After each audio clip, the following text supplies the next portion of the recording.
నమస్కారం, వార్తలకు స్వాగతం. ముందుగా ముఖ్యాంశాలు.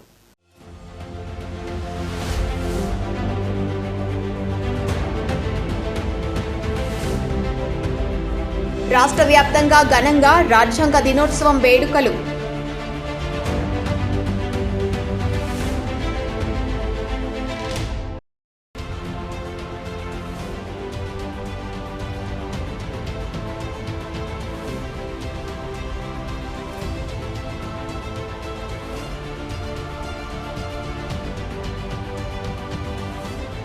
అక్రమ టీచింగ్ పోస్టులను రద్దు చేయాల్సిందే, పీడీఎస్యూ బీసీకి మెమరాండం.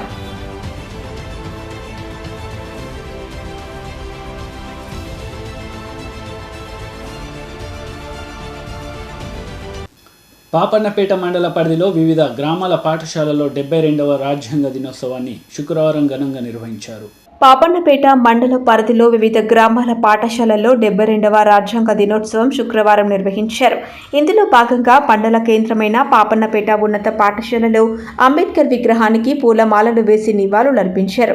ఈ సందర్భంగా విద్యార్థులకు వ్యాసరచన, ఉపన్యాస, పాటల పోటీలు నిర్వహించి విద్యార్థులకు బహుమతులు అందజేశారు.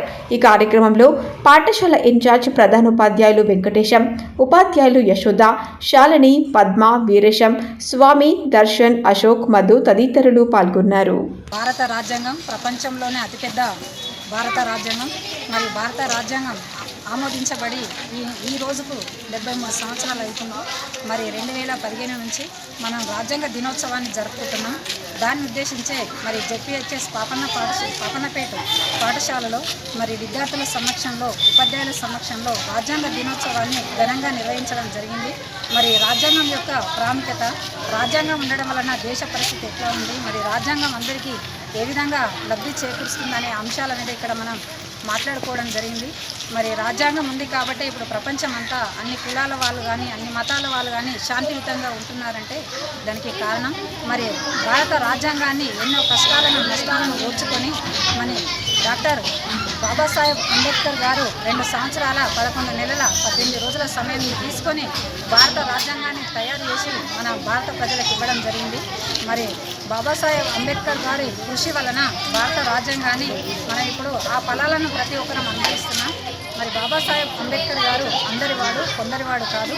మరి రాజ్యాంగం మన అందరి బాధ్యత ఉంది. దాన్ని గౌరవించాల్సినటువంటి బాధ్యత, దాన్ని కాపాడుకోవాల్సినటువంటి బాధ్యత కూడా ఉంది. మరి అందరితో నా చిన్న అవకాశాన్ని ఇస్తున్నాను. జై భీమ్. 47 ఆగస్టు 15వ తేదీన స్వాతంత్రం సిద్ధించింది. అయితే స్వాతంత్రం సిద్ధించినటువంటి 14 రోజుల తర్వాత, అనగా 29 ఆగస్టు 1947న అంబేద్కర్ గారి అధ్యక్షతన ఒక ముసాయిదా కమిటీని ఏర్పాటు చేయడం జరిగింది. ఈ ముసాయిదా కమిటీకి అంబేద్కర్ గారు అధ్యక్షులు. అంబేద్కర్ గారితో పాటు ఇంకొక 6 సభ్యులను కూడా ఈ కమిటీలోకి తీసుకోవడం జరిగింది. ఆ తర్వాత వీరు రాజ్యాంగాన్ని రచించడానికి 2 సంవత్సరాల 11 నెలల 18 రోజులు తీవ్రంగా శ్రమించిన తర్వాత రాజ్యాంగ పరిషత్తు ఈ రాజ్యాంగాన్ని ఆమోదించడం జరిగింది నవంబర్ 26, 1949న. అయితే 1949 తర్వాత 79వ సంవత్సరంలో 1979వ సంవత్సరంలో అప్పటి సుప్రీంకోర్టు న్యాయవాదుల సంఘం అధ్యక్షుడైనటువంటి ఎల్ఎం సింఘ్వి గారు ఆలోచించి దేశానికి ఇంత ప్రాముఖ్యమైనటువంటి ఈ రోజును ఏదైనా ఒక రోజుగా ఉండాలనేటువంటి ఉద్దేశంతో నవంబర్ 26ను జాతీయ న్యాయ దినోత్సవంగా మనం 2014 వరకు జరుపుకున్నాము. అయితే ప్రస్తుత మన ప్రధానమంత్రి అయినటువంటి శ్రీ నరేంద్ర మోడీ గారు 2015లో ముంబైలో ఒక అంబేద్కర్ గారి యొక్క 125వ జన్మదినాన్ని పురస్కరించుకొని ముంబైలో ప్రతి సంవత్సరం నవంబర్ 26 జాతీయ న్యాయ దినోత్సవం కాకుండా జాతీయ రాజ్యాంగ దినోత్సవంగా ఏర్పాటు చేస్తే బాగుంటుంది అనేటువంటి ఉద్దేశంతో మోడీ గారు ముంబైలో ఈ ప్రకటన చేయడం జరుగుతుంది. ఆ తర్వాత నవంబర్ 19, 2015న కేంద్ర ప్రభుత్వం ఒక గెజిట్ రూపంలో ప్రతి సంవత్సరం నవంబర్ 26ను జాతీయ రాజ్యాంగ దినోత్సవంగా ఏర్పాటు చేయాలని, అదేవిధంగా రాజ్యాంగ దినోత్సవాన్ని అన్ని శాఖలలో కూడా జరుపుకోవాలని ఆదేశాలు ఇవ్వడం జరిగింది. కాబట్టి ఆ తేదీ నుంచి మనం ఆ రోజు నుంచి నవంబర్ 26ను మనము రాజ్యాంగ దినోత్సవంగా జరుపుకుంటున్నాము. ఈరోజు కూడా మా పాపన్నపేట ఉన్నత పాఠశాల యొక్క ఉపాధ్యాయులందరి సహకారంతో ఈ కార్యక్రమాన్ని మేము నిర్వహించుకున్నాము. దీనికి పిల్లలు కూడా ఈ కార్యక్రమాన్ని పురస్కరించుకొని పాఠశాలలో విద్యార్థులందరికీ కూడా వ్యాసరచన, డ్రాయింగ్, అలాగే ఉపన్యాస పోటీలు, పాటల పోటీలు కూడా ఏర్పాటు చేయడం జరిగింది. ఇందులో ఉత్తమ ప్రతిభ కనబరిచినటువంటి విద్యార్థులకు బహుమతులు కూడా ప్రదానం చేయడం జరిగింది. Okay, thank you. తెలంగాణ రాష్ట్ర రైతుల హక్కుల ఉల్లంఘన జరుగుతుందని, రైతుల ప్రయోజనాల సంరక్షణ పూర్తిగా రాష్ట్ర ప్రభుత్వానిదేనని, రైతులు గందరగోళ పరిస్థితిలో ఉన్నారని, ఢిల్లీకి పోయి వచ్చిన ముఖ్యమంత్రి రైతులకు ఒక ముచ్చట చెప్పలేదని, రైతుల హక్కుల ప్రయోజనాల సంరక్షణ కోసం పోరాటం ఆగదని ప్రొఫెసర్ కోదండరాం అన్నారు. తెలంగాణ రాష్ట్ర రైతుల హక్కుల ఉల్లంఘన జరుగుతోందని, రైతుల ప్రయోజనాల సంరక్షణ పూర్తిగా రాష్ట్ర ప్రభుత్వానిదేనని, రైతులు గందరగోళ పరిస్థితుల్లో ఉన్నారని, ఢిల్లీకి పోయి వచ్చిన ముఖ్యమంత్రి రైతులకు ఒక్క ముచ్చట చెప్పలేదని, రైతుల హక్కుల ప్రయోజనాల సంరక్షణ కోసం పోరాటం ఆగదని ప్రొఫెసర్ కోదండరాం అన్నారు. ఆయన రైతు యాత్రలో భాగంగా కామారెడ్డి జిల్లా ఎల్లారెడ్డి నియోజకవర్గంలోని శెట్టిపల్లి, సంగారెడ్డి, ఆత్మకూర్, గండిమాసంపేట్, నల్లమడుగు పలు గ్రామాలలో వరిధాన్యం కొనుగోలు కేంద్రాల వద్దకు వెళ్లి కేంద్రాలలో రైతులు అనుభవిస్తున్న దుర్భర పరిస్థితులను తెలుసుకున్నారు. కొనుగోలు కేంద్రాలలో నెలల తరబడి వరిధాన్యం కుప్పలు వర్షాలకు తడిసి మొలకలు వస్తున్నాయని, కొనుగోలులో రైస్ మిల్లర్లు, కొనుగోలుదారులు పూర్తిగా రైతులను బాధ్యులను చేస్తున్నారని, కొనుగోలులో కాలయాపన, తూకాలలో రైస్ మిల్లర్లు, కొనుగోలు కేంద్రాల బాధితుల దోపిడీలు, కేంద్రాలలో కాపలా కాస్తూ చలికి గుండెపోటుతో రైతులు మరణిస్తున్నారని, రైతుల వద్ద ఉన్న ధాన్యానికి రసీదులు కూడా ఇవ్వడం లేదని, రైతుల పరిస్థితి ఇలాగే ఉంటే రాబోయే రోజుల్లో రైతుల ఆత్మహత్యలకు దారితీసే దుర్భర పరిస్థితి రైతులకు నెలకొంటుందని రైతులు వారి బాధలను కోదండరాంతో దీనంగా విన్నవించారు. యాసంగి పంటలో ఏ పంటలు వేయాలి, ఆ పంటను కొనుగోలు చేసేవారు ఎవరో, ఇతర అనేక సమస్యలు రైతుల గోసను కోదండరాంకు రైతులు ఆవేదనతో విన్నవించారు. కొనుగోలు కేంద్రాల వద్దకు మా బాధలు వినటానికి ఏ అధికారులు ఇప్పటి వరకు రాలేదని, బాధలు తెలుసుకోవటానికి మీరు ఒక్కరే వచ్చారని రైతులు కోదండరాంకు కృతజ్ఞతలు తెలిపారు. పరిస్థితి ఇలాగే ఉంటే మీ వెంటే ఉండి పోరాడతామని పలు గ్రామాల రైతులు ప్రొఫెసర్ కోదండరాంతో ఆవేశంతో అన్నారు. ప్రొఫెసర్ వెంట ఎల్లారెడ్డి జనసమితి ఇన్ఛార్జి రమేష్, జిల్లా అధ్యక్షుడు లక్ష్మణ్ యాదవ్, సంగారెడ్డి జిల్లా అధ్యక్షుడు తులుజారెడ్డి, పలువురు రైతులు ఉన్నారు. కేంద్రాలను సందర్శించి రైతు సమస్యలను తెలుసుకొని చాలా చోట్ల రైతులు ఒక ఆవేదనకు గురై చనిపోతా ఉన్నారు. గుండెపోటుతో చనిపోతున్నారు, విషం దాగి చనిపోతున్నారు, ప్రమాదాలకు గురై చనిపోతున్నారు. ఈ చలి ఇంత ఉండటం మంచిది కాదు. ఢిల్లీలో రైతు ఆడ సంయుక్త కిసాన్ మోర్చా వాళ్ళ అధ్యయనం ఏం చెప్పిందంటే, చలి విపరీతంగా ఉన్నప్పుడు తట్టుకోలేక గుండెపోట్లు వస్తుంటాయని. అట్లా గుండెపోటు కూడా వచ్చి చనిపోతున్న సందర్భాలు మనం చూసినాం. కాబట్టి ఇట్లాంటి పరిస్థితుల్లో రైతుకు హక్కుల ఉల్లంఘన జరుగుతున్నది. ఆయనకు కూడా హక్కు ఉంది, అమ్ముకునే హక్కు ఉంది. ఆ హక్కుల ఉల్లంఘన జరుగుతుంది. వాళ్ళ హక్కుల పరిరక్షణ కోసం, రైతుల ప్రయోజనాల పరిరక్షణ కోసం మేము ఈ యాత్ర మొదలుపెట్టినాం. ఇది ఇక్కడితో మొదలయ్యేది కాదు, ఆగేది కాదు. వాళ్ళ ప్రయోజనాలను కాపాడేదాకా మేము పోరాటం కొనసాగిస్తామని స్పష్టంగా ప్రకటించదు.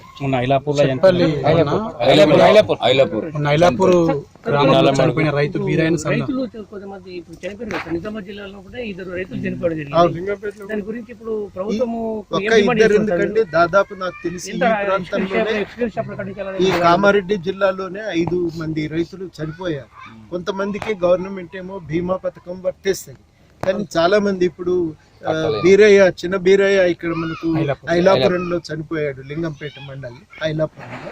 ఆయనకు భూమి ఎకరం ఉంది కానీ అది భార్య పేరుతో ఉంది, కాబట్టి ఆయనకు బీమా పథకం వర్తించదు. అట్లాంటి వాళ్ళకి గవర్నమెంట్ వాస్తవానికి ఆహార భద్రతా చట్టం ప్రకారము ఫ్యామిలీ బెనిఫిట్ స్కీమ్ అనేది ఉంటుంది, అది అమలు చేయాలి. అమలు చేసి వాళ్ళకి సహాయం అందించాలి. ఏ సహాయమైనా ఇదివరకు 1,00,000, 2 లక్షలు అన్నాం కానీ కాలాలు మారిపోయినాయి, పరిస్థితి మారిపోయింది, భూమి విలువలు పెరిగిపోతున్నటువంటి ఈ నేపథ్యంలో మీరు ఎక్కడ ఇచ్చినా కానీ మీరు ఒక 50 లక్షలన్నా ఇచ్చి రైతులను ఆదుకోవాలని చెప్పి మీరు ఢిల్లీ వెళ్ళి అక్కడ చనిపోయిన రైతులకు సహాయం చేసిండ్రు, సంతోషం. తెలంగాణ ప్రాంతం నుంచి రైతులకు సహాయం దక్కితే అది తెలంగాణ తప్పకుండా మేము సంతోషిస్తాం. కానీ తెలంగాణలో ఉన్న రైతులను, తెలంగాణలో చనిపోతున్నటువంటి వాళ్ళని పట్టించుకోకపోతే ప్రయోజనం ఏంటి? అందుకని ముఖ్యమంత్రి గారు ఇంట గెలిచి బయట గెలవాలంటారు. ముందు ఇక్కడ సహాయం చేయండి, తర్వాత ఢిల్లీలో సహాయం చేయండి. అని చెప్పి మేము ముఖ్యమంత్రి గారికి చాలా స్పష్టంగా రైతులందరి తరఫున కోరుతాం. పోయినా కానీ కొనుగోలు కేంద్రానికి పోయినా కానీ ధాన్యం రాసులు కుప్పలు అట్లాగే ఉన్నాయి. కొనుగోలు నత్తనడకలు సాగుతూ ఉంది. తొందరగా కొనాలే, మాకు న్యాయం చేయాలని చెప్పి రైతులు అడుగుతూ ఉన్నారు. దానికి తోడు ఏమేయాలనే గందరగోళ పరిస్థితి ఉంది. ఏ రైతుని అడిగినా ఒకటే మాట చెప్తున్నాడు, ఢిల్లీ పోయొచ్చేదో ముచ్చట చెప్తాడు అనుకున్నాం, ఢిల్లీ పోయిండు వచ్చిండు కానీ మరి ఏం చెప్పకపోయే కదా మరి మాకు, మేము ఏం చేసుడు అని అడుగుతున్నారు ఎక్కడైనా. అందుకని సూటిగా రైతులందరి తరఫున నేను ముఖ్యమంత్రి గారిని అడుగుతున్న ప్రశ్న ఏమిటంటే, అయ్యా మీరు ఢిల్లీ వెళ్ళొచ్చి ఏం చేసిండ్రు, అక్కడ ఏం అడిగిండ్రు, చర్చలు ఏం జరిగినాయి, ఆ జరిగిన ఫలితం ఏంది, ఇప్పుడు రైతులకు మీరు చేసే మార్గనిర్దేశం ఏంది అని చెప్పి చాలా సూటిగా ఇవాళ రైతుల తరఫున ముఖ్యమంత్రి గారిని అడుగుతున్నా. మీరు లేచి ఓ సమాధానం చెప్పండి. వాళ్ళు పరేషాన్లో ఉన్నారు. ఏది దున్నా పొలాలు తయారు చేసుకోవాలి, దుస్తులు తయారు చేసుకోవాలి, పంటలు వేసుకోవాలి. ఏ పంట అయినా వేస్తాం కానీ మీరు కొనాల్సిన బాధ్యత మాత్రం గవర్నమెంట్ది అనే మాట కూడా రైతులు చాలా సీరియస్గా చెప్తున్నారు. ఇప్పటికైనా ఈ బాధ్యతను ప్రభుత్వం స్వీకరించాలి. ఇదివరకు ఏంటంటే భూమి పరిస్థితిని బట్టి, వాతావరణ పరిస్థితిని బట్టి రైతు నిర్ణయం చేసుకునేది. కానీ ఇప్పుడు ప్రభుత్వ విధానాలను బట్టి, అదేవిధంగా మార్కెట్ పరిస్థితిని బట్టి నిర్ణయం చేయవలసిన మార్పు జరిగింది, నిర్ణయం చేయవలసిన అవసరం ఏర్పడుతున్నది. కాబట్టి ఈ పరిస్థితులలో ప్రభుత్వం తన విధానాన్ని ప్రకటించి రైతును ఆదుకోవాలి. వెంటనే ఇప్పుడు నెలకొన్న గందరగోళ పరిస్థితిని రూపుమాపాలని చెప్పి ప్రభుత్వాన్ని డిమాండ్ చేస్తాం. ఈ పనులు మీరు చేసుకుంటున్నారు. ఇప్పుడు 50 రోజులు చేతులు ముంగట పెట్టుకొని ధాన్యం చూసుకుంటా, పైకి చూసుకుంటా, వాన రావద్దని మొక్కుకుంటా మనం బతుకుడే అవుతుంది కదా. అదే బాధ ఉంది కదా. ఆ విషయమై మనం గట్టిగా అడుగుదాం సార్. మొన్న వర్షానికి మొలకలు కూడా మీ ముందట్టున్నాయి. ఒక 4 అడుగులు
ఉమ్మడి నిజామాబాద్ జిల్లాలో రాజ్యాంగ దినోత్సవ సందర్భంగా డాక్టర్ బాబాసాహెబ్ అంబేద్కర్ విగ్రహాలకు పూలమాలలు వేసి రాజ్యాంగ దినోత్సవాన్ని ఘనంగా అంబేద్కర్ వాదులు, రాజకీయ నాయకులు జరుపుకున్నారు.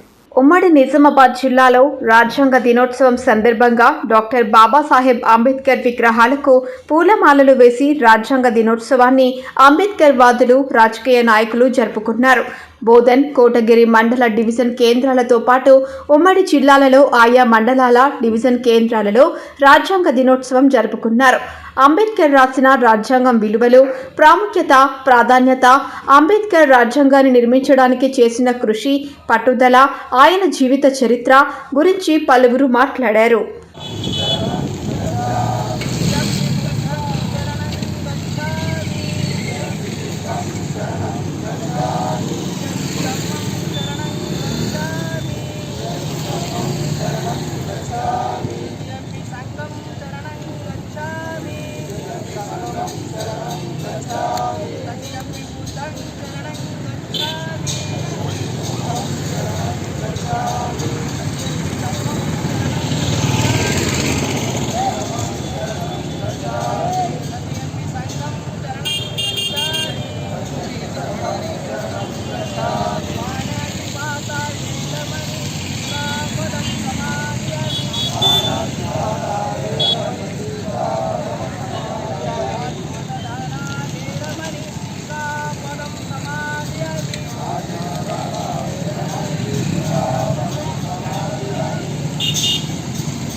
ఈరోజు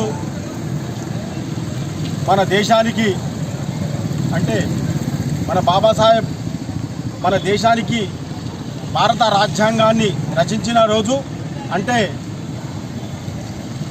26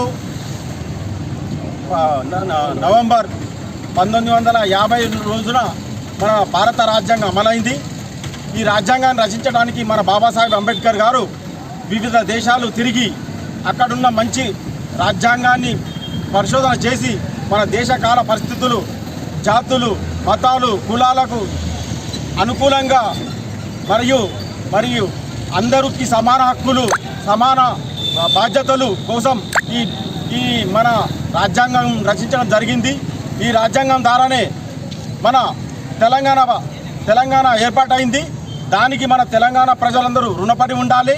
మరియు ఒక పంచాయతీ మెంబర్ నుండి, సర్పంచ్ నుండి, ఒక ఎమ్మెల్యే వరకు మరియు ముఖ్యమంత్రి వరకు, దేశ ప్రధాని వరకు, రాష్ట్రపతి వరకు అందరూ ఈ రాజ్యాంగానికి లోబడి పరిపాలించాలి. ఈ రాజ్యాంగం అమలు ద్వారా మన దేశానికి చాలా మంచి పనులే జరిగాయి. కనుక మా బాబాసాహెబ్ అంబేద్కర్ గారికి మన దేశ ప్రజలందరూ, భారతదేశ ప్రజలందరూ ఎప్పటికీ రుణపడి ఉంటారని మేము మా కోడిగిరి మండల దళిత ఐక్య కార్యాచరణ సమితి ద్వారా కోరుతున్నాము. జై భీమ్, జై భీమ్, జై భీమ్. తెలంగాణ యూనివర్సిటీలో టీచింగ్ పోస్టులో అక్రమ నియామకాలు రద్దు చేయాలని TU vice chancellor professor Ravinder గుప్తాకి PDSU PYL నాయకులు వినతి పత్రం అందించారు. తెలంగాణ యూనివర్సిటీలో టీచింగ్ పోస్టుల్లో అక్రమ నియామకాలను రద్దు చేయాలని TU vice chancellor professor Ravinder Gupta గారికి PDSU PYL నాయకులు వినతి పత్రం ఇవ్వడం జరిగింది. ఈ సందర్భంగా PDSU జిల్లా అధ్యక్షురాలు CH కల్పన మాట్లాడుతూ యూనివర్సిటీలో అక్రమ టీచింగ్ పోస్టులను రద్దు చేయాల్సిందేనన్నారు. పైరవీలకు, రాజకీయ ఒత్తిళ్లకు యూనివర్సిటీ వేదిక కారాదన్నారు. టీచింగ్, నాన్ టీచింగ్ అక్రమ నియామకాలను రద్దు చేస్తున్నట్లు గత పాలక మండలి సమావేశం ప్రకటించిందన్నారు. ఈ నేపథ్యంలోనే 2019లో నిబంధనలకు విరుద్ధంగా నియామకమైన పార్ట్ టైం టీచర్లను తొలగించారన్నారు. కానీ సౌత్ క్యాంపస్ ఫిజిక్స్ విభాగంలో అక్రమ పద్ధతిలో 3 పార్ట్ టైం లెక్చరర్లుగా నియామకమై మళ్లీ తప్పుడు పద్ధతిలో ఎలాంటి నోటిఫికేషన్ లేకుండా, ఫిజిక్స్ డిపార్ట్మెంట్కు సంబంధం లేకుండా వారిని అకాడమిక్ కన్సల్టెంట్లుగా మార్చారన్నారు. ఫిజిక్స్ డిపార్ట్మెంట్కు సంబంధం లేకుండానే 2.5 సంవత్సరాలుగా వీరికి అకాడమిక్ కన్సల్టెంట్గా వేతనాలు వస్తున్నాయన్నారు. ఇదే యూనివర్సిటీ డబ్బులను దుర్వినియోగం చేయడమే అవుతుందన్నారు. ఈ నోటిఫికేషన్ను వెంటనే రద్దు చేయాలన్నారు. అక్రమ నియామకాలను కాపాడే ప్రయత్నం చేస్తే ఆందోళనలను తీవ్రతరం చేస్తామని అన్నారు. అక్రమ నియామకాలను రద్దు చేసే వరకు పోరాటం కొనసాగుతుందన్నారు. యూనివర్సిటీలో అకాడమిక్ వాతావరణాన్ని పెంచేలా చర్యలు చేపట్టాలన్నారు. సానుకూలంగా స్పందించిన వీసీ తప్పకుండా చర్యలు తీసుకుంటామని హామీ ఇచ్చారు. ఈ కార్యక్రమంలో PDSU రాష్ట్ర నాయకులు నరేందర్, జిల్లా నాయకులు ప్రణయ్, PYL రాష్ట్ర నాయకులు ఎం సుమన్, జిల్లా అధ్యక్షుడు బి కిషన్, IFTU జిల్లా నాయకులు ఎం సుధాకర్, విఠల్, అషూర్ తదితరులు పాల్గొన్నారు. తెలంగాణ యూనివర్సిటీలో అక్రమ టీచింగ్ పోస్టులన్నింటినీ రద్దు చేయాలని, టీచింగ్ పోస్టులన్నింటినీ కూడా UGC నిబంధనల మేరకే భర్తీ చేయాలని డిమాండ్ చేస్తూ ఈరోజు వైస్ ఛాన్సలర్ గారికి వినతి పత్రాన్ని ఇవ్వడం జరిగింది. ఈ సందర్భంగా మేము ప్రశ్నిస్తూ ఉన్నాం. తెలంగాణ యూనివర్సిటీలో నియామకమైనటువంటి అన్ని అక్రమ టీచింగ్, నాన్ టీచింగ్ పోస్టులన్నింటినీ రద్దు చేస్తున్నామని గత పాలక మండలి సమావేశంలో ప్రకటించారు. కానీ సౌత్ క్యాంపస్లో ఇంకా అక్రమ టీచింగ్ పోస్టులన్నింటిలో కొనసాగుతూ ఉన్నారు.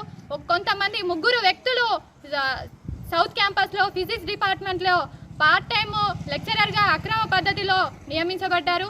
వీరు మళ్ళీ అకాడమిక్ కన్సల్టెంట్గా కొనసాగుతూ 2.5 సంవత్సరాలుగా అకాడమిక్ కన్సల్టెంట్ జీతాలను తీసుకుంటా ఉన్నారు.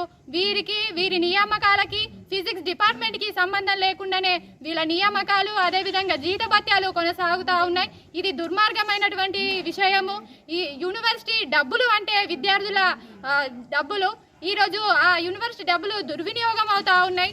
వెంటనే ఈ అక్రమ టీచింగ్ పోస్టులన్నింటినీ కూడా రద్దు చేయాలని, యూనివర్సిటీలో నియమించే నియామకాలన్నీ కూడా పారదర్శకంగా, టీచింగ్ పోస్టులన్నిటి కూడా యూజీసీ నిబంధనల మేరకే నియమించాలని ఈ సందర్భంగా మేము వీసీ గారిని కోరడం జరిగింది. వీసీ గారు కూడా సానుకూలంగా స్పందించి ఇలాంటి అక్రమాలకు పాల్పడిన వారిపైన చర్యలు తీసుకుంటామని, యూనివర్సిటీలో మంచి వాతావరణం కలిగించే విధంగా చర్యలు తీసుకుంటామని హామీ ఇవ్వడం జరిగింది. ఈ అక్రమ టీచింగ్ పోస్టులు రద్దు కాకపోతే మేము భవిష్యత్తులో పెద్ద ఎత్తున ఉద్యమాలు కూడా నిర్వహిస్తామని, యూనివర్సిటీలో మంచి వాతావరణం కోసం మేము కార్యక్రమాలు రూపొందించుకొని మంచి భవిష్యత్తులో పెద్ద ఎత్తున ఉద్యమిస్తామని కూడా ఈ సందర్భంగా హెచ్చరిస్తా ఉన్నాం. మునగల మండల కేంద్రం ట్రినిటీ హై స్కూల్ నందు నేషనల్ హ్యూమన్ రైట్స్ ఫౌండేషన్ జిల్లా ప్రధాన కార్యదర్శి డాక్టర్ ముల్లంగి జాకబ్ రాజు ఆధ్వర్యంలో జాతీయ న్యాయ దినోత్సవం ఘనంగా నిర్వహించారు. కమిటీ జాతీయ కమిటీలో తెలంగాణ రాష్ట్ర సీనియర్ సిటిజన్ చీఫ్గా, అలాగే సూర్యాపేట జిల్లా ప్రధాన కార్యదర్శి డాక్టర్ ముల్లంగి జాకబ్ రాజు గారి ఆధ్వర్యంలో జరుగుతున్నటువంటి ఈ కమిషన్లో ఇదేంటంటే ఈరోజు జాతీయ న్యాయ దినోత్సవం. ఇది డాక్టర్ బిఆర్ అంబేద్కర్ 6 కలిసి కమిటీ వేసినప్పుడు మొట్టమొదటి రాష్ట్రపతి రాజేంద్ర ప్రసాద్ గారికి నివేదికను సమర్పించి 1972లో నాటి ప్రధాన న్యాయమూర్తి దీని విషయంలో మనకు జాతీయ న్యాయ వ్యవస్థగా దినోత్సవంగా జరుపుకోవడానికి 26 తారీఖున 1947 నవంబర్ 26న నిర్ణయించడం జరిగింది. దీంట్లో ఉన్నటువంటి తొలి ముసాయిదా పత్రాలపై సంతకాలు చేసి 1950 జనవరి 26వ తేదీన మనకు అమల్లోకి వచ్చింది. ఈ రాజ్యాంగం విషయంలో న్యాయాన్ని అందరికీ అందించాలి కాబట్టి ఇందులో ఉన్నటువంటి ఈ దినోత్సవ న్యాయవాదుల సమావేశం న్యాయాన్ని కాపాడుతుంది. ఈరోజు ప్రతిజ్ఞ కూడా చేసేటువంటి ఒక గొప్ప దినం ఈరోజు కనుక దీంట్లో రాజ్యాంగం పీఠిక ప్రధానమైనటువంటి హక్కులు, ఆర్థిక సూత్రాలు, ప్రాథమిక బాధ్యతలు, ప్రజలకు కవచాలైనటువంటి మిగిలిన విభాగాలు కూడా రాజ్యాంగాన్ని తీర్చిదిద్దడానికి కావలసినటువంటి మార్గాలు, మన రాజ్యాంగంలో విధించే హక్కులు, చట్టం అందరికీ సమానంగా రక్షణ కల్పించే స్వేచ్ఛ, ముఖ్యంగా దోపిడీ వ్యతిరేకంగా రక్షణ, ఇష్టం వచ్చిన మతాన్ని స్వీకరించే హక్కు అల్పసంఖ్యాక ప్రజలకు అలవరిచినటువంటి ఈ గొప్ప దినంగా ఈరోజు మేము భావిస్తాం. National human rights foundation NNHRF ఆధ్వర్యంలో ఘనంగా ఈ కార్యక్రమం నిర్వహించినప్పుడు నిజంగా సంతోషిస్తూ ప్రజలందరూ కూడా చట్టం మీద అవగాహన కలిగి ఉండాలి. ప్రతి ఇంట్లో రాజ్యాంగం ఉండాలి. ప్రతి వ్యక్తి ప్రతి స్కూల్లో కూడా విద్యార్థులకు రాజ్యాంగం ఒక పాఠంగా చేయాలని, రాజ్యాంగం గురించి విలువలు హక్కుల గురించి కూడా అందరికీ తెలియపరిచే విధంగా బాల్యం నుంచే ముఖ్యంగా 5, 6 తరగతులు మనం హిందీ, ఇంగ్లీష్ సబ్జెక్ట్ ఎలాగైతే పెడుతున్నామో వాళ్ళకు జ్ఞానం వచ్చేసరికి రాజ్యాంగం కూడా ఒక సబ్జెక్టుగా ఉండాలనేది మా ఆలోచన. దాని గురించి మేము ప్రభుత్వంతో కలిసి పనిచేయడానికి కూడా మేము సిద్ధంగా ఉన్నాం. ఈ యొక్క అత్యవసర సమావేశం ఏర్పాటు చేసినటువంటి డాక్టర్ ముల్లంగి జాకబ్ రాజు గారికి మా ప్రత్యేకమైన అభినందనలు. రాష్ట్ర కమిటీ తరఫున అందరికీ జాతీయ న్యాయ దినోత్సవ శుభాకాంక్షలు. Thank you. ఈరోజు జాతీయ కాన్స్టిట్యూషనల్ డేగా జరుపుకుంటున్నాం. అంతేకాదు ఈరోజు నేషనల్ లా డేగా కూడా మనం జరుపుకుంటున్నాం. నవంబర్ 26న మన రాజ్యాంగం ఫోర్స్లోకి రావడం చేత మనం స్వతంత్రమైనటువంటి రాజ్యాంగాన్ని ఏర్పాటు చేసుకొని మనం నడిపించుకున్నాం. దీని ద్వారా ప్రతి ఒక్కరికి రాజ్యాంగం ద్వారా హక్కులు కల్పించబడ్డాయి, విధులు ఉన్నాయి. సో ఈ హక్కులన్నింటినీ కూడా ప్రతి ఒక్కరికి చేరే విధంగా, ప్రతి ఒక్కరూ దాన్ని సద్వినియోగం చేసుకునే విధంగా అందరము దాన్ని తెలుసుకొని దాని ప్రకారం మన దేశానికి ఉపయోగపడే విధంగా మనం నడుచుకోవాలని మేము ఎంతో కృషి చేస్తున్నాము. సో ఈ రాజ్యాంగం గురించి ప్రతి ఒక్కరికి తెలుసుకోవాల్సిన బాధ్యత మనకు ఎంతైనా ఉందని హ్యూమన్ రైట్స్ తరఫున అందరికీ విజ్ఞప్తి చేస్తున్నాను.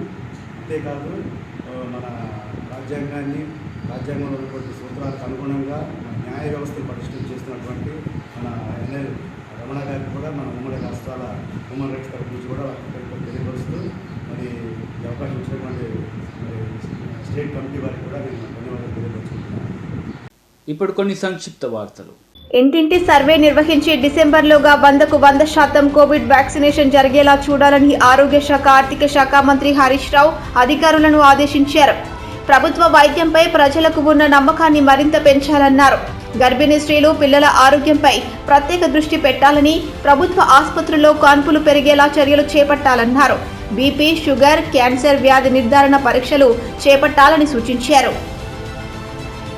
230 ఓట్లు మెదక్లో కాంగ్రెస్కు ఉన్నాయని అవి కాంగ్రెస్ అభ్యర్థి గెలుపుకు ఎలాంటి దోహదం చేయవని అన్నారు. గెలిచేందుకు సరిపోయే ఓట్లు లేకున్నా తమ భార్యను పోటీలో పెట్టినట్టు జగ్గారెడ్డి స్పష్టం చేశారు. కాంగ్రెస్ అభ్యర్థిని రంగంలోనికి దించాం కాబట్టి ఎంపీటీసీ జడ్పీటీసీలతో హరీష్ రావు ఇప్పుడు మంతనాలు జరుపుతున్నారని, మరి గత 2 సంవత్సరాల నుంచి హరీష్ రావు ఎందుకు ఎంపీటీసీ జడ్పీటీసీలలో సత్సంబంధాలు కొనసాగించలేదని సూటిగా ప్రశ్నించారు.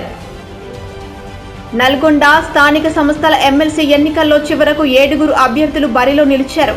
టీఆర్ఎస్ అభ్యర్థి ఎంసీ కోటిరెడ్డితో పాటు మరో 6 స్వతంత్ర అభ్యర్థులు బరిలో ఉన్నారు. ఇండిపెండెంట్ అభ్యర్థుల్లో 2 కాంగ్రెస్ పార్టీకి చెందిన జెడ్పీటీసీలు కాగా మిగతా వారు అదే పార్టీకి చెందిన ఎంపీటీసీలు. నిన్న ఒకరు తన నామినేషన్లను విత్డ్రా చేసుకున్నారు. స్వతంత్ర అభ్యర్థిగా బరిలో ఉన్న వారిలో ఆలేరు మాజీ ఎమ్మెల్యే ప్రస్తుత జెడ్పీటీసీ కుడుదుల నగేష్ కూడా ఉన్నారు. సైబరాబాద్ పోలీస్ కమిషనరేట్ పరిధిలో ఈ ఏడాది నిర్వహించిన స్పెషల్ డ్రైవ్లో భారీగా డ్రంక్ అండ్ డ్రైవ్ కేసులు నమోదయ్యాయి.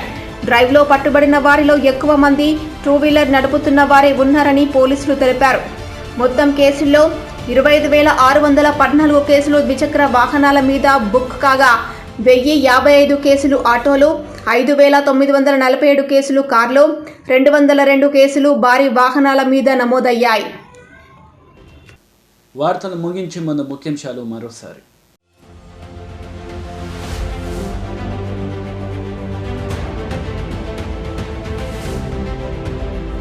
రాష్ట్ర వ్యాప్తంగా ఘనంగా రాజ్యాంగ దినోత్సవం వేడుకలు.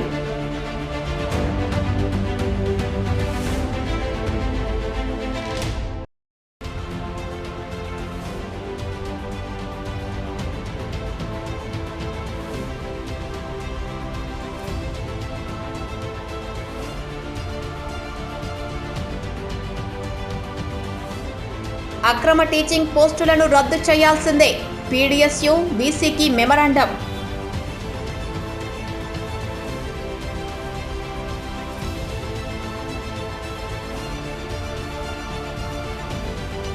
ఈ వార్తలు ఇంతటితో సమాప్తం. తిరిగి ప్రసారమయ్యే వార్తలో మళ్ళీ కలుద్దాం. అంతవరకు సెలవు. నమస్తే.